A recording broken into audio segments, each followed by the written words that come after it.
Bonsoir. A-t-on vraiment pris la mesure de la révolution qui nous attend dans le secteur de l'emploi? Un entrepreneur belge tire la sonnette d'alarme aujourd'hui sur nos antennes. Il estime que sur 3 emplois existants, un va disparaître et un va être profondément transformé d'ici 2025. Conséquence directe de la digitalisation et de la robotisation de notre économie. Sylvia Felcinelli. Les caissières remplacées par des caisses automatiques, c'était l'un des premiers signes visibles de la gigantesque mutation en cours. Une mutation qui va transformer, voire supprimer toutes sortes de métiers. Or pour Michel de Kemeter, la Belgique est loin d'avoir pris la mesure du choc qui s'annonce. Les pouvoirs publics, c'est-à-dire les ministres au pluriel de l'économie, le bureau du plan, la Fédération des entreprises de Belgique, la Banque nationale, tous ces gens, en fait, se taisent. Et pire, ne veulent pas briser une lame sur casser le modèle ancien pour vraiment aller construire en fait cet outil de pilotage de la nouvelle économie. Et c'est très très inquiétant et franchement ça m'étonne.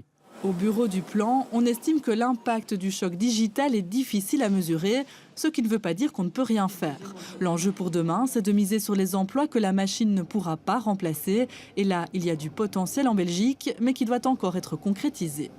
Nous avons des centres de recherche qui sont reconnus en Belgique. Le tout est de pouvoir transformer les fruits de cette recherche, l'investissement que nous faisons dans la recherche, en processus productif. Et c'est là où il y a un manque en Belgique et c'est là où nous alertons les pouvoirs publics, qu'ils soient fédéraux ou régionaux à cet égard-là, qu'il faut que l'investissement qui est fait dans la recherche et développement se transforme en processus de production. Pour relever le défi, dit-il, il faut aussi transformer l'enseignement et apprendre à coder dès le plus jeune âge. Une remise en question qui concerne aussi notre enseignement supérieur. En fait, on a encore un enseignement universitaire et supérieur qui est très proche de ce qu'on enseignait il y a 30 à 40 ans. Depuis, on a vécu 2 révolutions informatiques. D'abord Internet et maintenant le choc digital. Et donc, ce qu'on doit faire, c'est non pas apprendre aux gens à accumuler de la connaissance. La connaissance, elle est dans les réseaux sociaux, elle est déjà mémorisée. Mais plutôt à apprendre à apprendre. C'est en fait un nouvel humanisme. Et je pense qu'on va devoir aussi modifier le rythme de l'enseignement. Continuer à apprendre tout au long de la vie, car demain, sans doute plus encore qu'aujourd'hui, ce sont les qualifications et la faculté d'adaptation qui permettront de tirer son épingle du jeu. Et sachez que l'interview intégrale de Michel de Kemeter sur La Première ce matin est à écouter sur Ovio.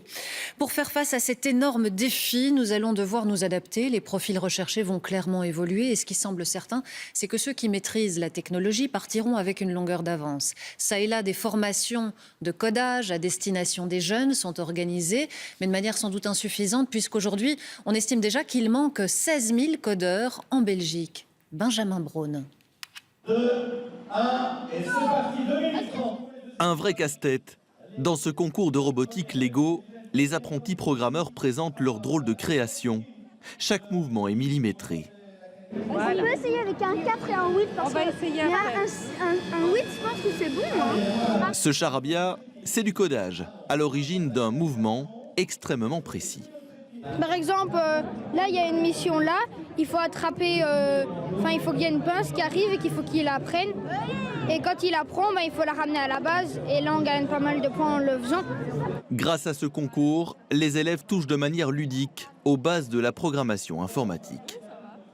On pense que c'est le langage du futur, que effectivement nos enfants sont de plus en plus confrontés à l'utilisation de l'outil informatique et de ce fait-là d'utiliser la programmation pour bien comprendre l'outil vraiment dans toute sa complexité. D'après une étude Ipsos, les enfants de 4 à 14 ans passent en moyenne 3 heures par jour sur un écran. Les professionnels estiment qu'ils doivent aujourd'hui bénéficier d'une formation numérique dès l'enseignement primaire. Et à l'école, vous avez accès à des ordinateurs aussi, non? Quand on voit certains jeux, le graphisme et les millions de possibilités, et qu'on voit le petit jeu de cop là qu'on est en train de créer en 3 heures, on imagine tout le temps qu'ils doivent prendre pour créer ce jeu-là. Ils doivent prendre parfois 5 ans. À Charleroi, ces formations sont dispensées dans le cadre du redéploiement économique de la région. On n'est pas en avance et on n'est pas encore en retard. Si on fait rien, si on n'évangélise pas, si rien ne se passe, on sera en retard. Mais il y a en ce moment une vraie volonté politique, notamment à Charleroi, de créer cette énergie qui va aller vers le numérique. Parce que ce sont les emplois du futur, ça, il n'y a pas photo. Pourtant, D'après Agoria, il manque en Belgique 16 000 codeurs. Une pénurie qui, selon l'Union wallonne des entreprises, pénalise la région sur le marché international.